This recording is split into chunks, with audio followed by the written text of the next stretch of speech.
երկու պահանջներից, որը ընդդիմությունը կարելի է կանգնել քննի։ Ես ընդդիմություն չեմ ձեր համար, որ ինձ եք հարցնում եք հարցերը։ Չէ, նկատի ունեմ այդ պահանջները, ինչքանով են ռեալ, ինչքանով կատարվեցին։ Ինչը որ ժողովրդին օգտակար լինի, այն էլ կկատարեն, բայց իրենց պահանջներով չէ։ Հա։ Պետության կարգավիճակով կկատարեն, ոչ թե իրենց ասելով որևէ մեկի։ Խնդրելու բան չկա, պետություն ես կառուցում դու կամ բան ինչ խնդրելու մասին է խոսքը։ Չէ, 12 կետերի։ Ուրեմն պահանջով երբևիցե պետության հետ չեն կարող ոչ ոք խոսել։ Պահանջը մեկն է, ինչ չկարում է պետությունն անի, դա էլ անում է։ Իդեպ արդեն ժամկետը ավարտվեց 12 կետերի տեղյակ եք։ Հələ այս երկրում չկա մեկը, որ ժամկետ դնի, ինչ որ պետության վրա ուզենա իր ասած բաները կատարվի։ Ինչ որ պետականորեն կատարվելու է, կատարվում է։ Պարոն Օվսիսյանը, չէ՞ իշխանությունը նույնականացնում պետության հետ։ Պետությունը մի հատ է, դուք եք առանձնացնում։ Այսինքն Այդ նույն միտինգավորներն են մեր ժողովուրդը։ պետությունը ինքը չի, պետությունը քաղաքացի։ Երևի դու ես երկրից չես, դրա համար ես այդ հարցը տալիս։ Սխալվում ես, քո հարցին չեմ պատասխանում ընդհանրապես։ Նույնականացնում է պետությունը։ Պետությունը մեկն է։ Եթե դու երկու դրոշակ ունես, կարաս հետած քո դրոշակների տակ խաղաս։ Всё, անջատի քո միկրոֆոնը գնա հեռու։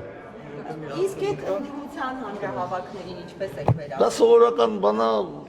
նորմալ են վերաբերվում, եթե ընդդիմություն չլինի երկրում, ուրեմն պետք է 100% ամեն ինչ լավ լինի։ Իսկ Բարգավաճ Հայաստանին դուք համարում եք ընդդիմություն։ Արժե որ նա ներքաշվեր այդ գործընթացներում։ Ինքը առաջուցել միշտ էլ պետության համար ընդդիմություն է եղել, եւ ես նորմալ եմ գնահատում դա, ընդդիմությունը պետք է ինչ որ մի բան տեսնում է սխալ կամ ճիշտ, պետք է իրանք էլ իրենց խոսքը ասեն։ Բայց ձեր նման չեմ համարում ես թշնամիներ, որ այտենց կոպիտ եք խոսում։ Դրանք էլ մեր ժողովուրդներն են։ Ես չեմ լսել նման բան։ Նույն Ծառուկյան Գագոն երբևիցե չի ասել իշխանափոխություն եւ նաեւ այն